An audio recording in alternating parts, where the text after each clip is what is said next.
Ya, esa es la que se está proyectando entonces. Ya. Y ya, eso. Entonces, lo que está aquí es lo mismo que viene en la casa. Ya, vale. Vamos entonces. Ok, gracias. Ya, chiquillos y chiquillas. Buenos días. Hoy día un día triste porque perdió Chile y no estuvimos ni cerca, la verdad. Como que partió bien. Yo los primeros 5 minutos pensé que podía pasar algo, así los 10 minutos. Estuvieron en una jugada ahí, pero, pero Perú la hizo corta. Esa es la verdad. Bueno, creo que matemáticamente todavía quedan posibilidades, pero tendríamos que ganarle a Brasil en Brasil. Más o menos esa es más o menos esa es la dificultad. Ya. Hoy día entonces, ya volviendo al curso, estábamos viendo optimización sin restricciones, que era lo que era la presentación 19, y hoy día, que es dentro del mismo contexto, vamos a ver optimización en conjuntos compactos. Eso es cuando hay alguna restricción para la X, o bueno, no digamos para la X, cuando hay alguna restricción para la variable independiente. Y eso genera que el conjunto donde estamos trabajando es cerrado y acotado. A eso en matemáticas se le llama compacto. ¿Ya? Ah,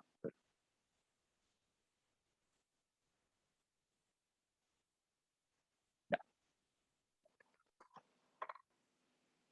Bueno, los objetivos son los mismos del otro día, solo que ahora queremos determinar los extremos de una función cuando el dominio de la función es un conjunto cerrado y acotado. ¿Ya? A los conjuntos cerrados y acotados se les llama compacto. Entonces queremos determinar, algunos extremos van a quedar fuera por el hecho de estar fuera del dominio cerrado y acotado. ¿Ya? Entonces, en cuanto a contenidos, no hay nada nuevo, la verdad, es lo mismo. Solo que ahora el dominio cerrado y acotado, entonces eso va, en algún momento va a haber que hacer una interpretación distinta, pero en cuanto a materia, nada nuevo. ¿Ya? Entonces, como dice ahí, se refiere a optimizar funciones, o sea, buscarle el punto óptimo a alguna función cuyo dominio es un conjunto cerrado y acotado. Ya, así que vamos a partir al tiro con este ejemplo. Ya, entonces dice, la ecuación de demanda de una empresa es esa, o sea, esa es la ecuación que relaciona precio de venta con cantidad demandada, ya, donde X es el número de unidades que pueden venderse al precio P cada una. Entonces, tenemos una relación de precio con cantidad que se puede vender.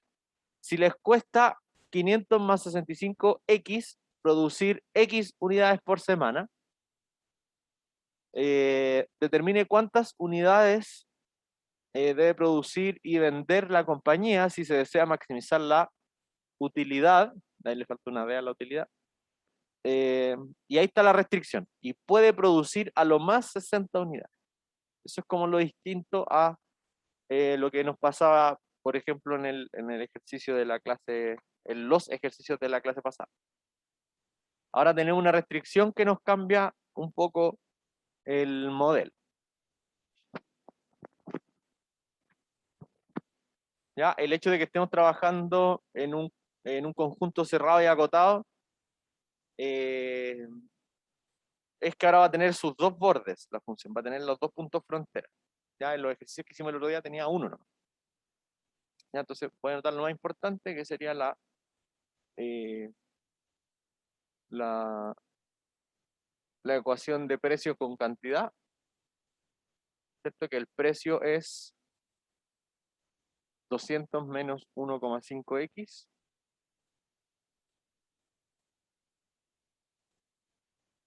¿Qué es lo otro importante? Que nos da la función de costo, ¿cierto? Nos dice, si les cuesta 500 más 65x dólares producir X unidades. Entonces, el costo de producir X es eso que está ahí, 500 más 65.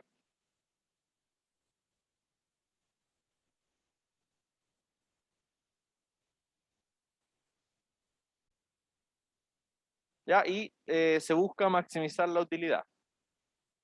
Vamos a traducir la pregunta a términos más prácticos, ¿ya? Ahí está como en términos más teóricos, porque dice, bueno, en verdad no está tan teórico, dice cuántas unidades debe producir y vender la compañía si se desea maximizar la utilidad. ¿Ya? Se supone que nosotros vamos a producir X y vender todas las X unidades. ¿Ya? Entonces, en el fondo la pregunta es, ¿cuánto debe valer X para que U de X, que es la utilidad dependiendo de X, sea máxima? ¿Ya? Entonces vamos a escribir la pregunta de esa manera. ¿Cuánto debe valer X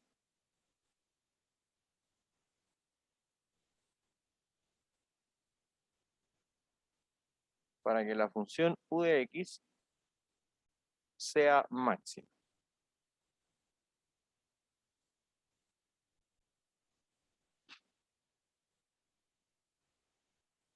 Y en la restricción es que a lo más se pueden producir 60, ¿ya? Y bueno, la restricción, digamos, por contexto es que siempre se tienen que producir más de 0, por supuesto, ¿ya? Entonces fíjense que el X está acotado en un conjunto que es cerrado y acotado, que es el 0,60. Fuera del 0,60, el X no va a poder tomar algún valor. Entonces el X pertenece al 0,60.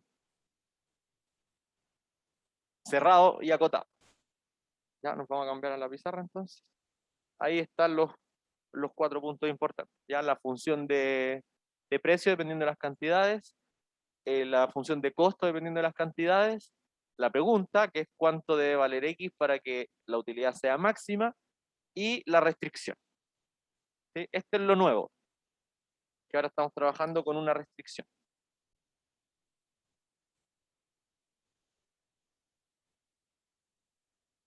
¿Ya? Agregarle una restricción al asunto siempre cambia levemente la teoría.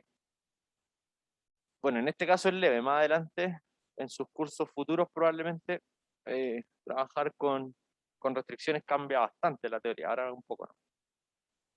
Ya, entonces, nos piden maximizar la utilidad, ya, y no la tenemos, así que hay que plantear la función de utilidad primero. ¿Ya? Entonces, solución.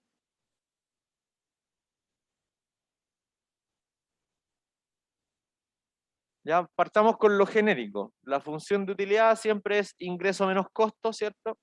La función de costo ya la tenemos en el segundo punto, entonces nos faltaría la función de ingreso para poder restarla con la de costo y ahí vamos a tener la utilidad. Entonces, sabemos que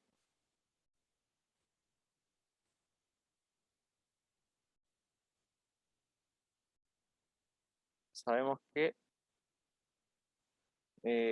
la utilidad siempre es ingreso menos costo. Vamos a ponerlo arriba mejor, ¿cierto? Donde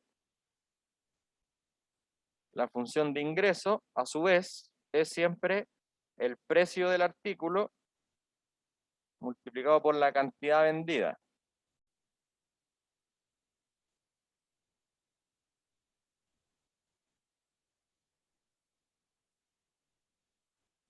Cantidad de ventas. ¿Ya?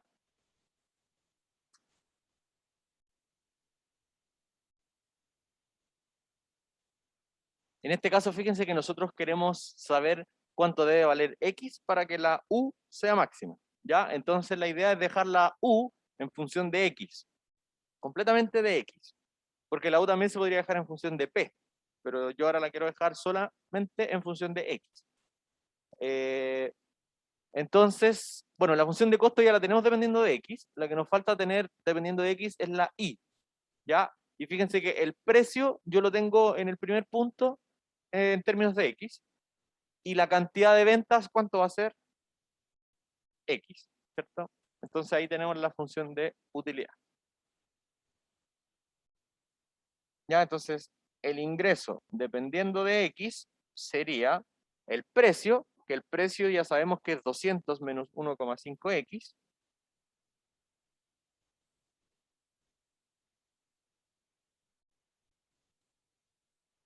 200 menos 1,5x.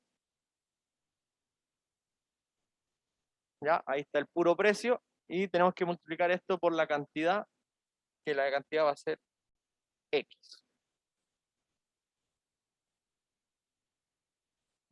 ¿Ya?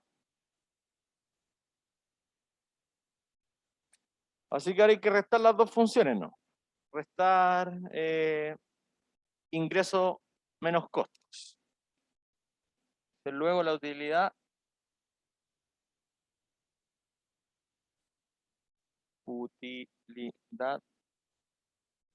es U de X, ya que va a ser el ingreso. El ingreso quizás podríamos multiplicarlo al tiro. Podríamos multiplicarlo al tiro, o sea, me refiero al X, así. Distribuir el X se llama eso. Multiplicar el X con el 200 y el X con el 1,5. Entonces, el ingreso sería 200x menos 1,5x cuadrado.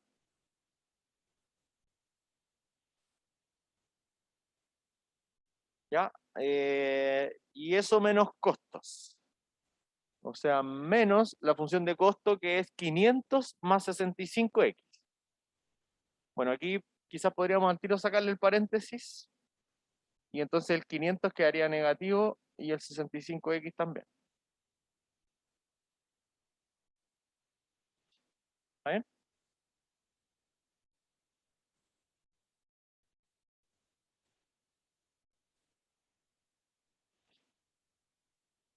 Ya, así que tenemos nuestra función de utilidad. Por lo tanto, la u de x, que es a la que le vamos a empezar a hacer todas las cosas, es menos 1,5x cuadrado. 200 menos 65 es 135x y menos 500. ¿Ya? Esa va a ser la función a la que le vamos a sacar todo el jugo. ¿Ya? Profe, ¿Sí? Bueno, de aquí lo acá que de hay que la casa, agregar, ¿cómo? de aquí de la casa, creo que el recuadro en que aparece usted está tapando parte de la pizarra. Ah, verdad, verdad, verdad. Verdad. Eh, Se puede sacar.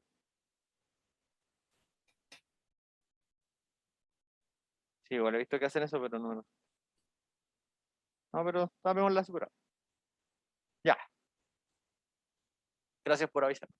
Ya, pues entonces, bueno, lo que hay que tener en cuenta es que ahora el X no se puede mover fuera de el 0,60, porque decía que eh, no podían, por algún motivo no podían producir más de 60 unidades. ¿Ya? A veces estas restricciones vienen dadas por presupuesto, a veces simplemente por cosas legales, ¿ya? Etcétera.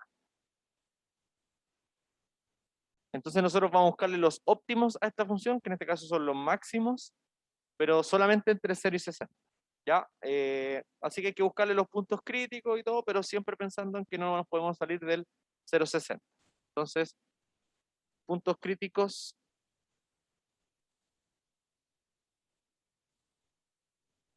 eh, bueno, ya sabemos que hay tres tipos. Están los singulares. ¿Van a haber singulares o no? ¿Por qué no?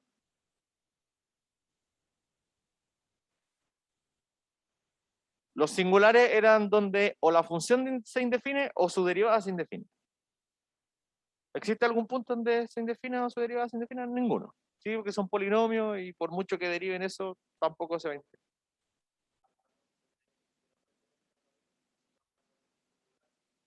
Eh, si es que tomamos un X que no pertenece al dominio, no se considera singular porque la definición de singular era que la función no era derivable en cierto punto. Y en este caso, sí es derivable, solo que, no sé, pues, si tomamos el 70, por ejemplo, la función en verdad sí es derivable en 70, solo que ahora no lo estamos considerando. ¿Ya? Por eso es mejor ver los puntos singulares como los puntos donde la derivada se indefine. ¿Ya? Entonces no hay fronteras o bordes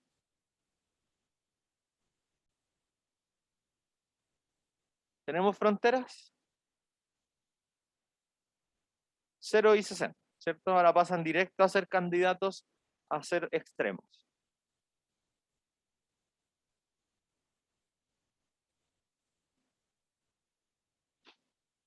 ¿Ya?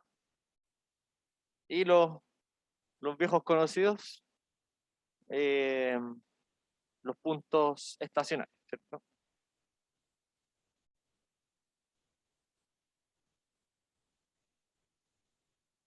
Ya que esos son donde la derivada es 0, así que vamos a tener que derivar esta función y la derivada igual a la 0 y despejar x.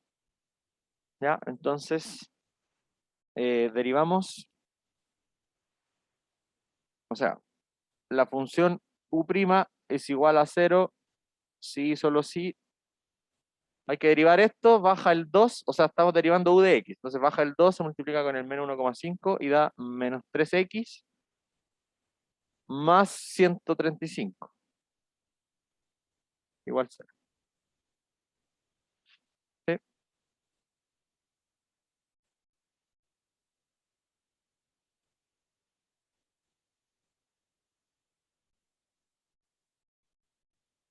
¿Y de ahí cuánto da el x? 45. Ya, sí, sí, me parece que está bien.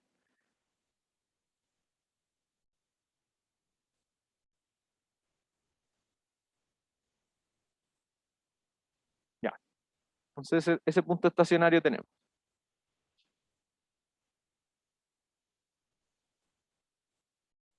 Ya, nos gustaría saber si ese 45 va a ser mínimo o máximo también.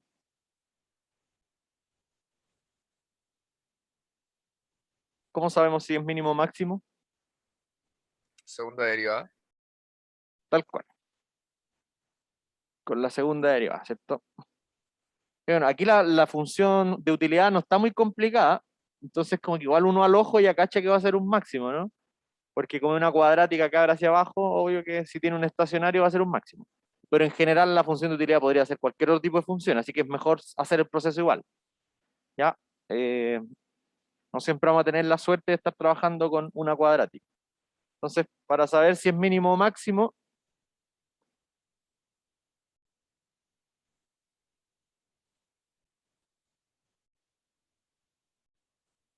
siempre tienen que calcular la segunda derivada, que en este caso es, hay que derivar menos 3x más 135, así que va a dar menos 3.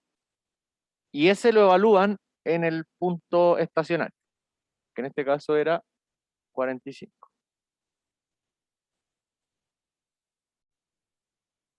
¿Sí? Y si era negativa la segunda derivada, es máximo, ¿cierto? Porque la función en el 45 tiene concavidad hacia abajo. Entonces, al tener concavidad hacia abajo, tiene una cima. Entonces, x igual a 45 es un max local.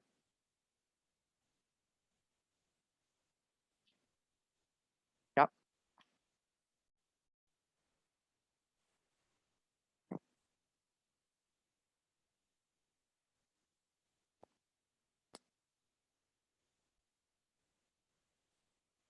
¿Ya? En este caso, ya yo sé que ustedes intuyen quién es el máximo absoluto, ¿cierto? Pero de nuevo es por el hecho de que es una cuadrática que abre para abajo. Si tenemos una cuadrática que abre para abajo y tiene una cima, ¿cierto? Un máximo local en el 45, entonces ese va a ser el máximo absoluto. ¿Ya? Pero en general, nosotros no sabemos, no sé, pues si tenemos una x a la cuarta, ya no sabemos qué forma tiene, por ejemplo. O si tenemos x por logaritmo de x por exponencial de x, ya no sabemos qué forma tiene. Entonces, cuando uno ya tiene identificados cuáles son las fronteras y los máximos y mínimos locales, uno no se puede tirar de cabeza y decir que el punto que obtuvo como máximo local va a ser el absoluto, aunque sea 1. Porque, por ejemplo, podrían haber funciones que sean así. Si ustedes toman esa función que dibujé ahí en la pizarra, si tuvieran la fórmula, obviamente, no la tenemos, pero si tuvieran la fórmula de esa función les va a dar que tiene un puro máximo local en el punto central, en esa cima. Sin embargo, no es el absoluto. Claro, los bordes pueden afectar. Entonces, el hecho de que haya un puro máximo local no implica automáticamente que el punto máximo local sea el absoluto, porque los bordes siempre pueden estar más arriba. ¿Ya? En este caso no va a pasar porque una cuadrática que abre para abajo, entonces sí es, ¿ya? Pero igual uno debería verificar eso.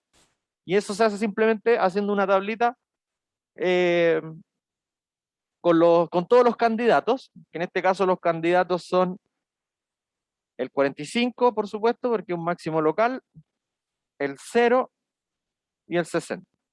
¿Ya? Entonces lo vamos a hacer como que no supiéramos que la función es una cuadrática que abre hacia abajo, porque en general no lo vamos a saber. ¿Ya? Entonces, si ustedes están buscando el máximo de una función, toman siempre las fronteras y los máximos locales. ¿Ya? ¿Para qué? Si les sale alguno que es mínimo, ¿para qué lo van a tomar? Pues ese no va a ser. ¿Ya? Pero toman siempre los máximos, todos los máximos locales y todas las fronteras, que siempre son 2, el izquierdo y el derecho, y hacen una tablita y ven cuál da más, mayor. ¿Ya? Si mayor respecto a la función de u de x. Claro. Lo mismo para los mínimos. O sea, si quieren saber el mínimo de una función, sacan todos los estacionarios que sean mínimos y agregan también los dos fronteras porque esos también siempre son candidatos. ¿Ya? Entonces para saber cuál es el absoluto, bueno, aquí no pasó, pero por ejemplo también podríamos haber sacado los estacionarios y algún estacionario me podría haber dado x igual 80, por ejemplo. En ese caso, ese lo descartamos porque quedó fuera de la restricción que era entre 0 y 60. ¿Ya? No, a lo que voy es que en ese caso, si les da que el x igual 80 también es un máximo local, ese no lo pescan porque está fuera del dominio. ¿Sí? Entonces no lo incluyen en la tabla de los candidatos. ¿Ya? Entonces, para saber cuál es el máximo absoluto, vamos a hacer una tablita simplemente donde vamos a evaluar los 3 candidatos en la función de utilidad. Entonces los candidatos son 0, 45 y 60. ¿Ya? Y ver cuál da mayor. Entonces en esta tablita siempre tienen que incluir todos los máximos locales y las fronteras, cuando andan buscando el máximo. Si andan buscando el mínimo, agregan todos los mínimos locales y las fronteras.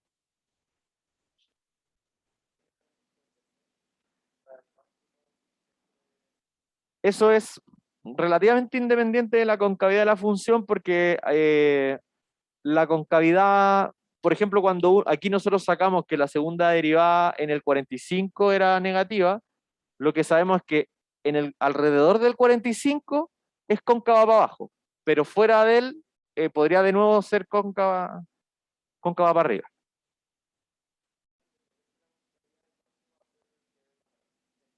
Sí, sí. Ah, bueno, y aquí también, si es que les salieron puntos singulares, también tienen que agregar los puntos singulares. ¿Ya? En el fondo tienen que agregar todos los que les salieron acá, menos los que si andan buscando el máximo, menos los estacionarios que sean mínimos, pues eso no tienen por dónde. ¿Ya? Pero todo el resto se ganan un ticket directo a la tablita. Ya, entonces si evaluamos el 0 en la función de utilidad, va a dar menos 500, no se le den muchas opciones. Ya, y bueno, los otros no están tan directos de verlo, así que eso lo vamos a hacer la calculadora.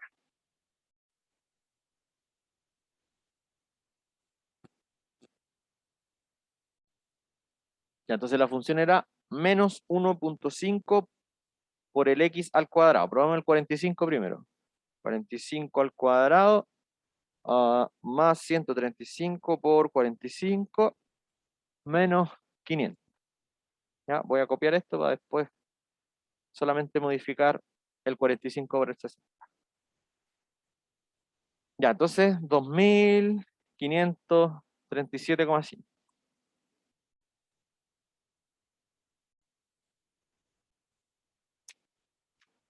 Ya, ahora pegamos y cambiamos el 45 por el 60.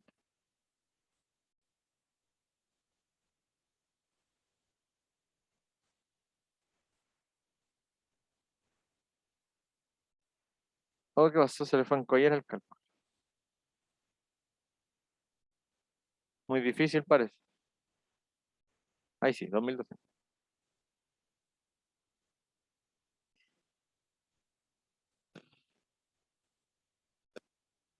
Ya, ahí está. Sí, de hecho, igual el 60 no perdió por tanto tampoco respecto al 45. Ya, en otros casos perfectamente podría ganarle al que era máximo local. Ya, Eh, ese cual lleva tilde. Ya, entonces, bueno, el máximo absoluto sería el 45. Ya, por lo tanto, x igual a 45 es el máximo absoluto. Absoluto o global a veces le dicen. Y a los locales a veces le dicen relativos.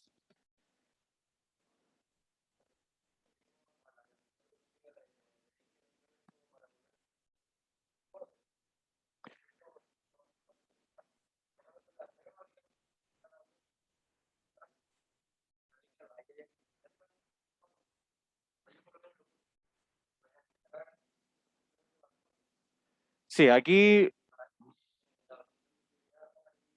sí, sí, acá, claro. En el fondo, que haya restricción lo que modifica es que hay que agregar los bordes como candidatos, y también esto de que si nos da algún estacionario que esté fuera de la restricción, se desecha. Lo mismo con algún singular, si es que les da algún singular que está fuera de la restricción, también se desecha. ¿Sí? Agrega una restricción nomás y eso incluye bordes.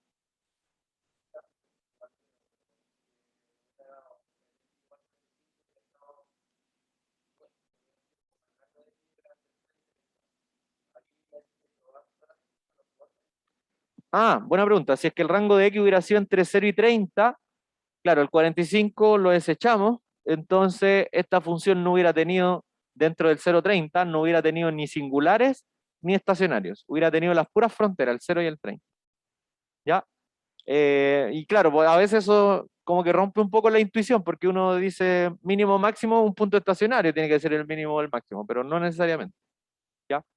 Hay funciones que no tienen por ejemplo, es que ahí cambia todo, porque si uno tiene, por ejemplo, una recta, esa recta no tiene singulares, no tiene estacionarios, pero por el hecho de estar en un cerrado y acotado, sí tiene un mínimo y sí tiene un máximo, ¿ya? Que es porque son las fronteras.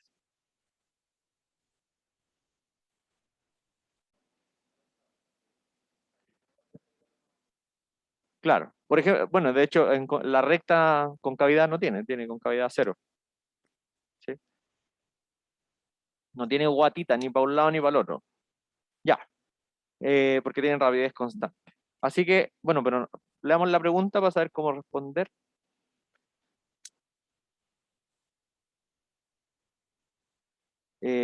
Si cuesta tanto, determine cuántas unidades debe producir y vender si se desea maximizar la utilidad. Ya, eso es, ¿no?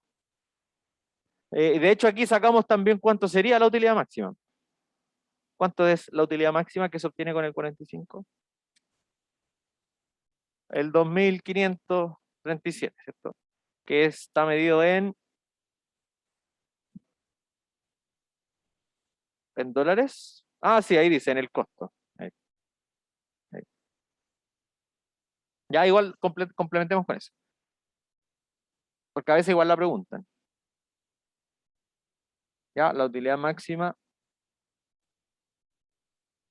es 2.537,5 dólares. ¿Ya? Si se fijan, el 45 no es como que sea el máximo, sino que en el 45 se obtiene el máximo. El 45 es el que permite que la utilidad llegue a su máxima altura. ¿Ya? ¿Dudas en la casa? ¿Dudas? Ya. Bueno, en cuanto a contenido, yo le había dicho que esto no es nada nuevo, así que de hecho, esta presentación llega hasta ahí nomás. Eh, pero estaba mirando la guía el otro día y hay algunos ejercicios que tienen, que bueno, en cuanto a materia, ya tenemos toda la materia para hacer cualquier ejercicio de derivada, optimización y todo eso, ¿ya? Pero hay unos ejercicios que buscan un poco llevar al extremo el entendimiento. Entonces quería hacerlo como observación, que no es materia, porque ya está todo, pero más o menos darle pistas de cómo trabajar ese tipo de ejercicios, que son unos ejercicios con gráficos.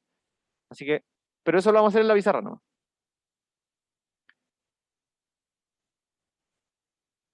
Ya, y con eso ya terminamos hasta la vuelta. En la segunda prueba que entraría, ¿cuándo es la segunda prueba? Como a fines de octubre, ¿no? ¿El 30? Ya, me tinca, según el avance que llevan las demás secciones, todavía no está definido, así que no les estoy asegurando nada, pero yo creo que va a estar hasta acá.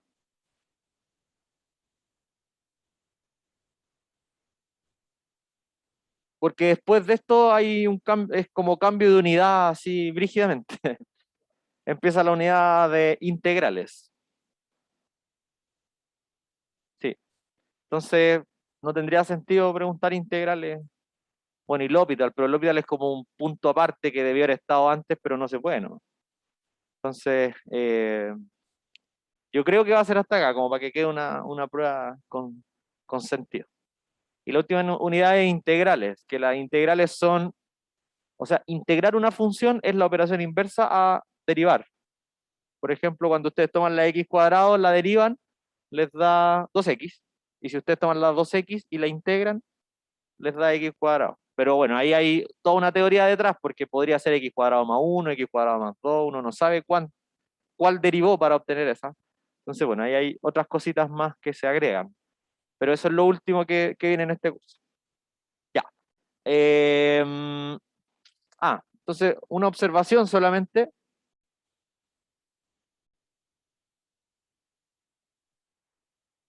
ya que va a ser como una especie de ejemplo, pero de repente hay gráficos, porque uno siempre está estudiando la F. Y para la F, claro, saca la primera derivada, la segunda derivada, porque nos hablan del crecimiento, de la concavidad, etcétera. Pero habían unos ejercicios en la guía que grafican la F'. Y eso igual es medio a propósito, como para que piensen que es la F, pero no, pues la F'. Entonces les grafican la F', y con la F' ustedes tienen que hacer deducciones de la F. ¿Ya? Y eso se puede hacer.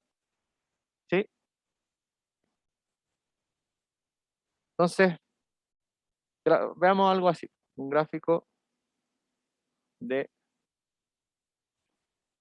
o digámoslo así, usando el gráfico de la derivada, ¿ya? También se puede obtener información del gráfico de F, ¿ya? Se puede obtener info de F. Bueno, de hecho, con el gráfico de la segunda derivada también se puede obtener información de la F' y de la F. ¿Sí? La cosa es que estén bien claros, porque también o sea, a veces han preguntado en semestres anteriores, dado el gráfico de la F', saque información para la F. ¿Ya? Se ha preguntado, entonces es bueno tenerlo presente. Veamos un pequeño ejemplo.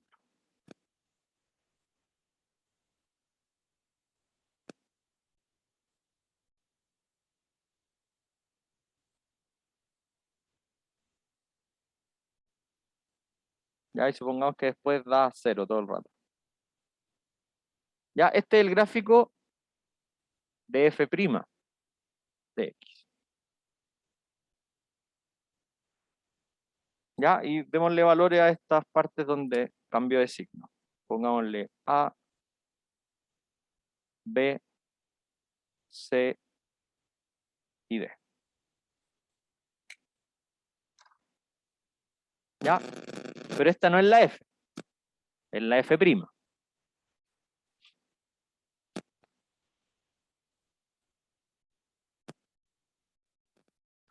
¿Ya? Entonces, por ejemplo, de ese gráfico, nosotros podemos saber dónde la F tiene puntos estacionarios. ¿Dónde creen ustedes que la F debería tener puntos estacionarios?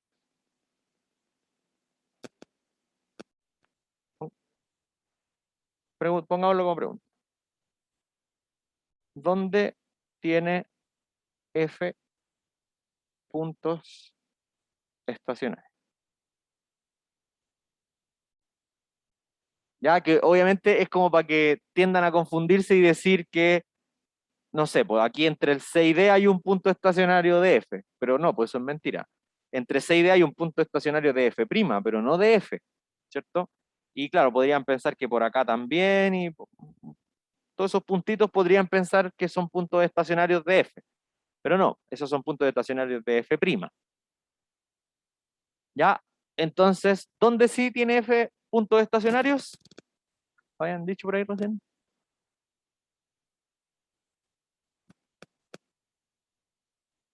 ¿Dónde la F tiene puntos estacionarios? Ese es el gráfico de F'.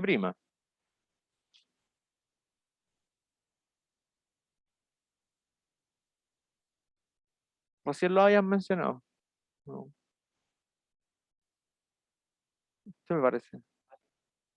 Ya, pero ¿por qué? ¿Por qué en A y B la F tiene puntos estacionarios?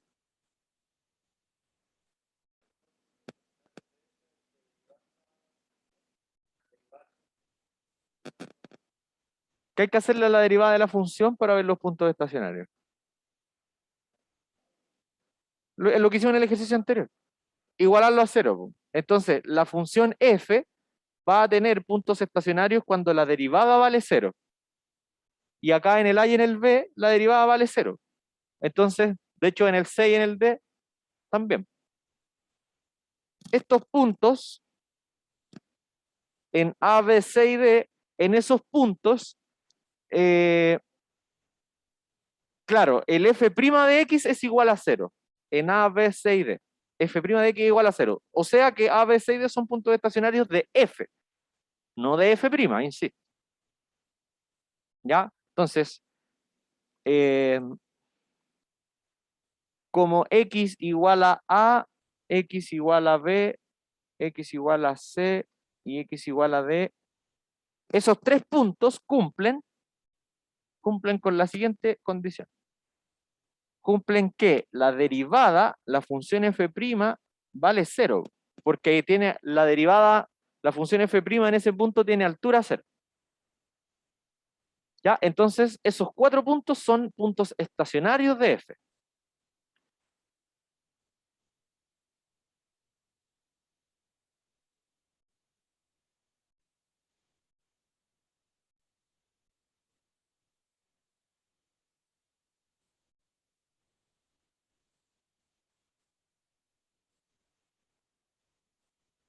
¿Ya?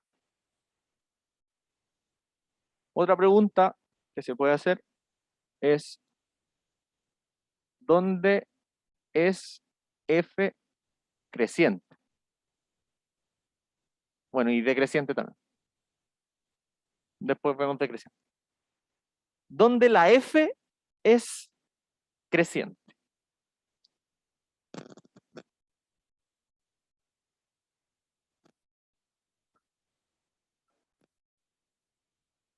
¿Entre A y quién?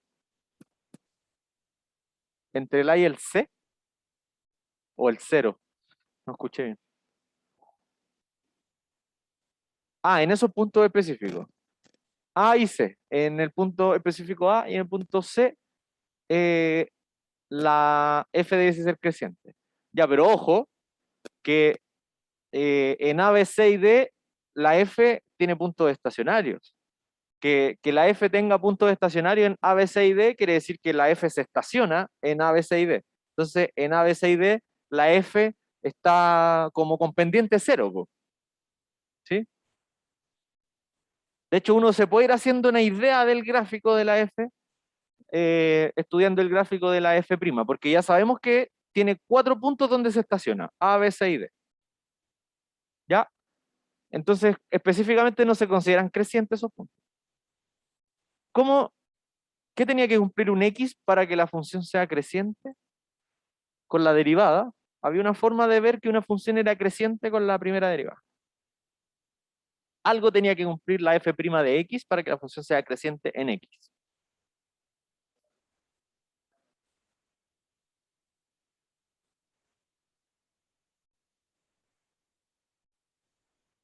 Ya, sí, eso es cierto, pero eso es con la función.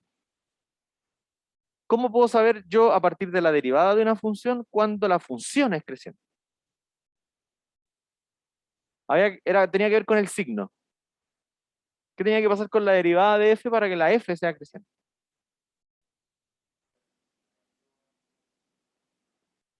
Ya, el signo, ya, pero cuando la derivada es positiva, ¿qué nos decía de la f? No, estoy hablando de la primera derivada, no la segunda. La concavidad de mínimo y máximo, eso la veíamos con la segunda derivada. Acuérdense que la f' era en algún sentido la rapidez de la f. Entonces, si la f' es positiva, la f va subiendo, y si la f' es negativa, la f va bajando.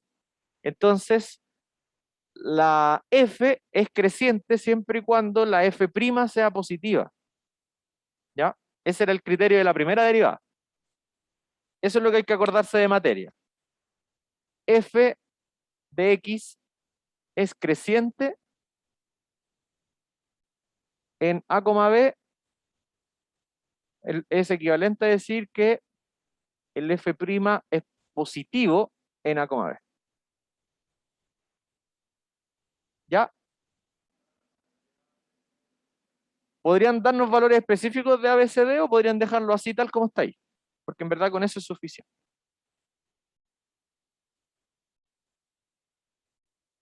Ya, entonces, con esa nubecita roja, ¿dónde es esta función creciente?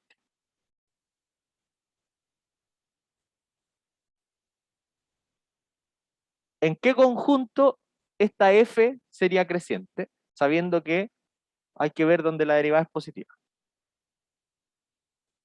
¿En qué conjunto la derivada es positiva? Entre C y D, sí, muy bien. Ahí la función es positiva. La f' es positiva. Y entre A y B. ¿Sí? Esos son los dos intervalos donde la f sería creciente. ¿Ya? Entonces,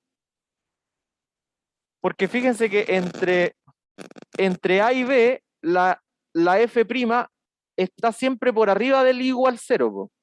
El 0 está en el suelo, acá ¿cierto? Está en la altura 0. Entonces, entre A y B, el f' siempre está más arriba del 0. En todos estos puntitos, en todos esos puntitos, la función está haciendo, en esos puntos la f' está siendo mayor que 0, po, porque está arriba del 0. El 0 es el eje X en este caso. ¿Ya? Entonces, como f' de X es positiva, ¿en qué conjunto sería? Entre A y B y C y D. Bueno, el A, sin considerar el A, el B, y porque claro, ahí se estaciona, ¿cierto? Posita le puse, positiva. En el AB y en el CD, pero abiertos, porque esos puntos en particular son estacionarios. Entonces, como f' es positiva en esos dos, entonces, en esos conjuntos es creciente. ¿Y dónde es decreciente entonces?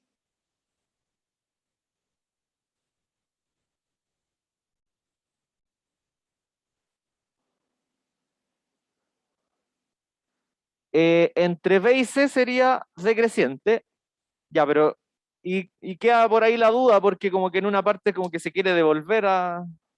Ya, pero a pesar de que, claro, entre B y C, la función está por debajo del 0. A pesar de que en un momento como que quiere subir, igual sigue siendo negativa. ¿Ya? En el fondo, siempre que esté bajo tierra, la f', la otra va a ser decreciente, la función f. Y cuando esté sobre el nivel del mar, por decirlo de alguna manera, va a ser creciente. Eso. Mientras el f' esté arriba del eje X, la función f va a ser creciente. Y mientras esté debajo del eje X, la f', entonces la f va a ser decreciente. Bueno, ¿en qué cuadrante está? Es relativo. Los cuadrantes se numeraba donde las dos son positivas, el 1, y ahí empieza contrarreloj. Claro, si está como en el cuadrante 1 y 2, que son los dos que están arriba, la f va a ser creciente. ¿Ya? Y decreciente entonces entre C y D, no, mentira, entre B y C.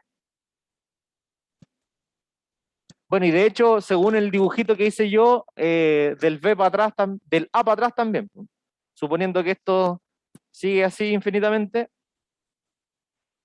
digamos entonces también que en el menos infinito, A, suponiendo que después nunca vuelve a subir de nuevo, porque ahí también está bajo el agua, ¿cierto? La f'. Es que el D es estacionario, entonces no se considera ni creciente ni decreciente en esa parte. Es que ahí le puse como que terminaba en el D, la función. El dominio de esta función sería como desde menos infinito hasta D. Ya, entonces, de hecho, con esta información con esa información de la f', uno igual se puede hacer una cierta idea de la f. ¿Ya? Porque sacamos hartas cosas, pues sacamos, de hecho, uno podría decir también si es que el A, B, C y D, que son los 4 puntos estacionarios, son mínimos o máximos locales. Si uno hace un buen análisis, eso se puede deducir.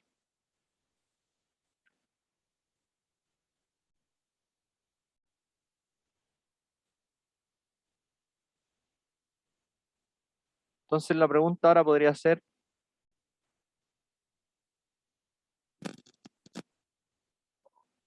bueno, o quizás podría ser como determine no, está bien, está bien.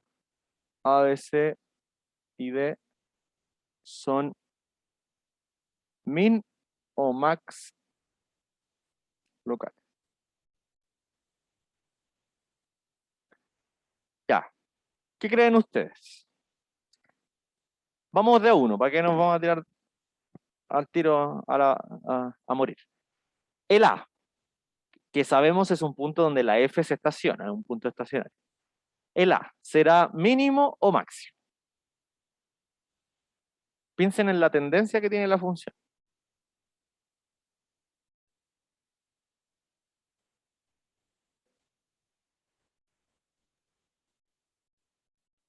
¿Cierto?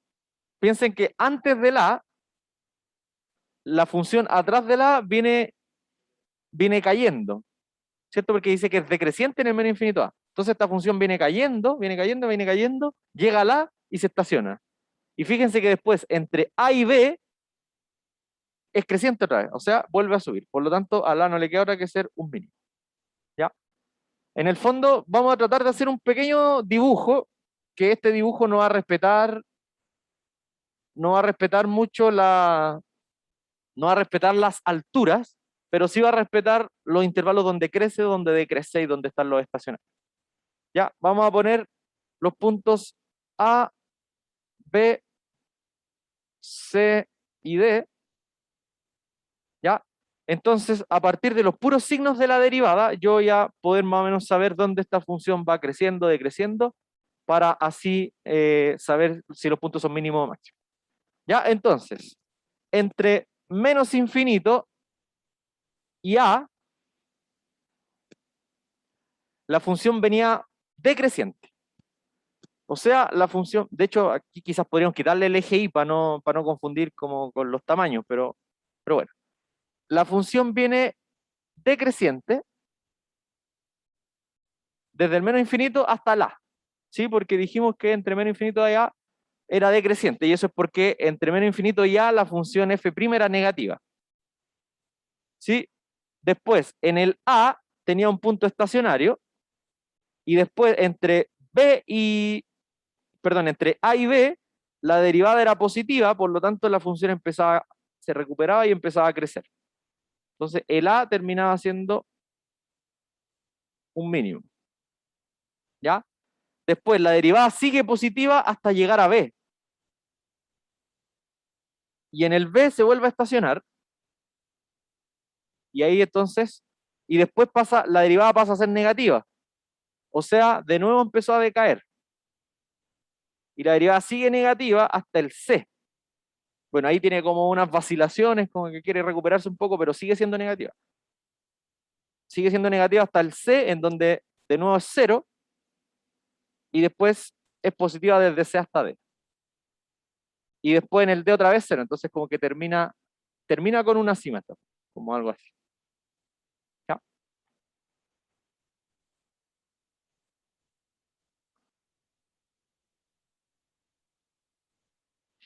¿Se fijan? Entonces uno puede saber todos los movimientos de si sube y baja la f a partir de un buen análisis de la f'. Ya, insisto que acá el eje X yo no sé si estará más arriba, más abajo, no sé si esta función será más grande, más achatada. Esto lo único que respeta es donde hay mínimos, máximos, donde crece y donde decrece. Nada más. No, tampoco donde toca el cero. ¿Ya? Porque esto todo lo fuimos sacando por la derivada. En el fondo, lo que nosotros sabíamos es que entre C y D, f' era negativa. O sea, perdón, positiva. Entre C y D, positiva. Aquí la f', o sea, en todos los estacionarios la f' era 0, ¿cierto? Donde la f crece, la f' era positiva. Aquí entre B y C, la f' negativa, y desde menos infinito hasta A, la f' también negativa.